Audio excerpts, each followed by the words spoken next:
Welcome to the Weekly Hijack, Lost Edition. Hi! Yeah! Hello! So, tonight we have Lost in Translation. Yes. Which was a really good... good episode. The thing about this episode, I guess I didn't... Maybe I just don't remember. But it's amazing. It basically is just the flip side of... The Sun episode. The House of Rising Sun, I guess. Mm-hmm. Which is really nice because they are basically our only binary pair of characters. That's true, yeah, on the island. Yeah, and they do a lot of things playing with that sort of...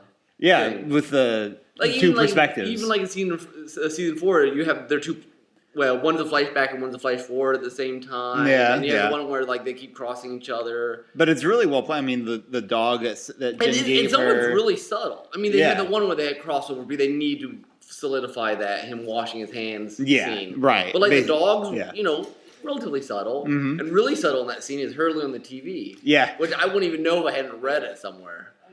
Yeah. You had to really look for it. Yeah. But they're kind of. The next episode is about Hurley, so it's interested in the little. Well, they set that up, and they had Walt remind you about him owing $83,000 in backgammon. Yeah, it's a nice little setup there. But a lot of good dramatic stuff in this one, especially that scene on the beach when they're beating up Jin, and it's all Lord of the Flies, and then Sun just. And there's a lot of characters in that scene too. That's the other thing. Like I was thinking about how they had to film. Because anytime you have lots of characters in a scene, getting all your shots is kind of a logistical nightmare in terms of who's standing where and all that stuff. And that had to be a full day's worth just shooting that scene. And the scene worked really, really well. Oh, I didn't look to see if it was Jack Bender, but his stuff is always very good. Yeah. One of the main directors. I mean, a lot of characters in there. Sawyer was his antagonistic. This is antagonistic Sawyer in this one. You get that sometimes, being a jerk and troublemaker. Sometimes just Jack was like, oh, Sawyer. He's a facepalm moment even if he's not actually facepalm. Our second official bad dad. Because that's true. Yeah, Sun's dad. Sun's dad's pretty evil. Actually, and Jin's dad is actually, I forgot, he's one of the few genuinely nice fathers in the show. That's true. Yeah, that was a great scene with his dad at the end. It really was. And it gives you finally some context for why they were at the airport and that they both had planned to run away to America separately. Yeah. Yeah, ironically enough. Yeah, the whole Sun's revealing that she can speak English kind of changes. I mean, a lot of big changes for their relationship in a lot of ways. And it's one of those scenes where you're like, okay, we just start from the beginning, see the flashback, like, okay, we're going to do this. And he's like, no. And you're like, one of them, Lost just constantly never does quite what you expect. But a normal TV show would be like, yes, okay, good. At the same time, I think it might be in the season finale. I think they establish that Jin is actually going on the boat so he can rescue Sun. Yeah. I think. I mean, he's one of these guys that he'll never give up on what he feels is his responsibility, even if he doesn't think that his marriage can be saved at this point. The next couple seasons basically spent them reconnecting. Yeah. Which is why, we sometimes say it's a side plot, largely, the Sun and Jin, but why it's everyone loves them because it's a very powerful side plot. Yeah, very much so. And a lot of relationships, as you could see kind of at the end, going on in this. You had Sun and Jin, obviously the most important one, but the Sayid and Shannon one is a pretty big deal in this one. You want to mention anything? You always want to defend Shannon, Natasha. I think Sayid and Shannon works. If Zach was here. No, and I thought that it was an interesting. Boone gives his little spiel about Shannon using people, which she does tend to do. And then they work through that, and I think that was it's an interesting scene because it's not something you normally expect sort of getting your blessing sort of scene to go. It's like, yeah, you should really watch out for my sister sort of thing. Yeah. That's not a reaction Sayid was certainly expecting. No, and it makes I think it does the job of making the relationship more real because they work through that. They address to the audience this, look, Shannon just uses people. Mm-hmm. And they had that actually confronted, and so you feel like, okay, in this case, she's not meaning to. Mm-hmm. I mean, I also it's interesting Locke giving her basically the same advice he gave Boone. Look, you got to let this go. You got to move on with your life. Yeah, he's been trying to get Boone away from her, and he figured it's best if she gets away from Boone. I mean, I mean, I think Locke does try to keep that philosophy for everyone on the island. I mean, and people like Jack just won't take it, but he does. Well, to some extent, but he does, the idea that. Well, I guess it's ironic because actually Jack had said as much as in an earlier point, but the idea that this is a new time, you can be whoever you want to be here. I guess Best Locke, which is early on Yoda Locke. Before he gets all insecure and Ben manipulates him through is that he really does understand that sort of the island's about moving on, moving past your, and Jack doesn't get it till season 6. Yeah, but he's constantly. I mean, thematically, it's very in line with what Locke, even did with this little note to Jack after he died. Well, I guess Jack always kind of tried to treat other people like. I don't care what you did before. Yeah, but he could do it for himself. Yeah. So I guess that's the difference there.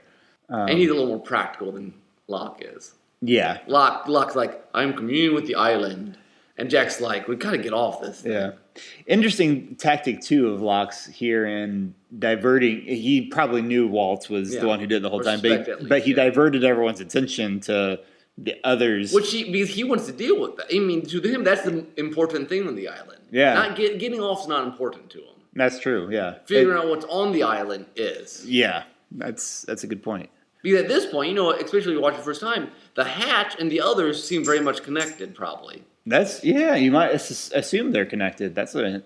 Yeah, because it's been so long, we're like, we have all these layers of understanding now. Right. I mean, speaking of the hatch, it's even been a while since we've been over there. A few episodes. It is amazing how they, they'll do a thing, and they just have so many plot lines that they surface and like we hadn't seen the raft, they'd seen it last episode, but it's been... But it hasn't been the focus of attention. No, until this episode, and then it'll go away and come back. And really impressive way they handle stuff. I think Zach has a problem. Since Zach's not here, I'll speak for him just to prove. I think the problem he has with Shannon and Sayid is we don't know a whole lot about Sayid's history with Western civilization and stuff. We've only ever seen in flashbacks. So at this point, it does seem strange that he would go for this very materialistic Westerner. Yeah. I mean, watching it through this time, I do see more chemistry there than I had been willing to acknowledge before. I think because I started watching after Shannon was dead, so I had no connection to her whatsoever, and then I was like, Sayid's with Nadia. Why would he care about this Shannon person? This time I see a little more of the chemistry, but it would be nice to know, a little bit more of the Sayid and, not just hardcore soldier mode. Yeah. To see how it all works. And it's always a nice, nice flashback twist with when we first saw Jin washing his hands. I'm like, oh no, he did something horrible. He did do something horrible, but it's largely so that something less horrible happened. Yeah, this time we saw him after Sun left, the way his hands were shaking, and he was like. But I love that look that he gives her right after his son slaps at me. Not that it's just a moment of this is the moment where their relationship started falling apart. It's a keystone moment, and that's called in translation. You got all this, people he can't understand what people are saying, and which they did. They played that really well with when they were all yelling at some point. It's all gibberish, and the fact that they don't talk to each other either. Mm-hmm. But what that was interesting, and I hadn't thought last time I watched it. They're doing that scene when he's trying to leave, and she's talking Korean, and then the important words come out in English, and then she goes back to Korean. And my guess is that not that she actually talked English, I think he understood those words about I was going around to English. You don't think so? No, I do not think so at all. I wondered, because this time in translation, I thought, well, maybe it was one of those things that they flipped back and forth for the sake of the audience, but those were the important lines. Well, they don't do that, though. And not usually, but I thought just for this episode, because it was talking about language, I thought maybe it was. I don't think so at all. You don't think so at all? I think you're way off base. No, and I'm not convinced that's the way to do it. I think that's the neat thing. She's like, he doesn't understand, and she knew he wouldn't, and she knew the only way he'd listen was if she I can be easily convinced about that. Talking to him in this other language he didn't even know she could speak. And I don't think Jin's mad at her. Well, I mean, he might be. But the real issue with Jin, I think, is that he feels guilty about the person he is. And that's why I don't think he's mad at her about the way she dresses, or it comes off that way, or about the fact that she didn't reveal that she could speak English. I think it's more that he just feels really guilty for... Probably tried to connect with her some way, and that's the only way you can... I think in this case, he's leaving her more because he feels like I've failed her. I think that's deep down. I mean, surface level might be, I'm mad at you for this, but it's because he's mad at himself. As the lone bachelor in the room, I will let you guys talk about how the relationship stuff in this episode works. No, I mean, I thought my theory came up with, but I think you're probably right with the language thing. No, but I think that makes as much or more sense. It was an idea that occurred to me watching it this time. So how are your communication skills, Nick and Natasha? Well, she goes to Portuguese when she gets mad at me. No. That'd be kind of cool, but no. Nick's wife actually does speak Portuguese. Yeah. Rusty now, but I mean that's what you tell me. I don't know. do you and your mom ever speak Portuguese while she's here? So. No, but my parents will sometimes just because they're immersed in that culture, start speaking Portuguese. Just say certain words, especially in Portuguese. Or if they have guests, they'll switch into Portuguese so their guests can understand them or whatever. Oh, but, sure. Yeah. I was just wondering if, in case you and your mom ever needed to have a talk and Nick is in their room. I've heard of missionary kids doing that with their parents while they had guests, so I was just curious. Yeah. Anyway. Well, that's what I got for this episode. All right. Well, I think that's plenty. Yeah, good stuff all around. Drama everywhere. Yes.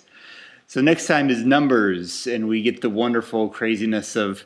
By the way, did you catch in Once Upon a Time there was a Mr. Cluck's? They were eating out of Mr. Cluck's. Oh, was it? I didn't catch that. Man, I'm pretty sure you would have had to be. Yeah, who else? Exactly. If you're gonna have chicken, it's got to be Mr. Cluck's. Yep. Well, I want to thank whoever's little baby seat this is. It's very comfortable. I've been sitting here on the floor, but.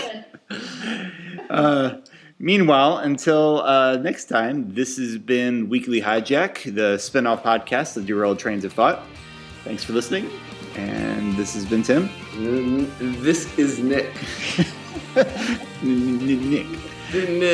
Adios. Bye.